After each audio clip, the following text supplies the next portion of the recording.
Litakushangaza tukio alilolifanya legendari wa Manchester United. Hapa namzungumzia Wayne Rooney katika moja ya mechi ambayo alichezewa lafu mbaya sana, na madaktari haraka haraka wakaingia uwanjani kwenda kumtibia.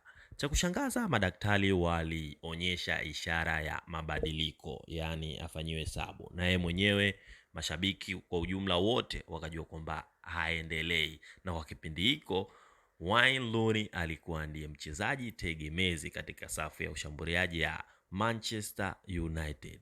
Sasa jambo la kushangaza, baada ya madaktari kutoka naye pale kwenda naye nje, haikufanyika sabu, na kilichofanyika ni Wayne Rooney alirudi uwanjani, kitu ambacho kiliwashangaza mashabiki wengi na ulimwengu mzima kwa ujumla. Na aliingia akiwa anavyokimbia tu anaonekana kuwa bado ana maumivu, lakini ni ule moyo wa kuipambania timu yake. Hili ni moja ya tukio ambalo linastaajabisha, na ni wachezaji wachache sana wanaweza wakatoka akawa na majeraha akawa na moyo wa kurudi tena uwanjani.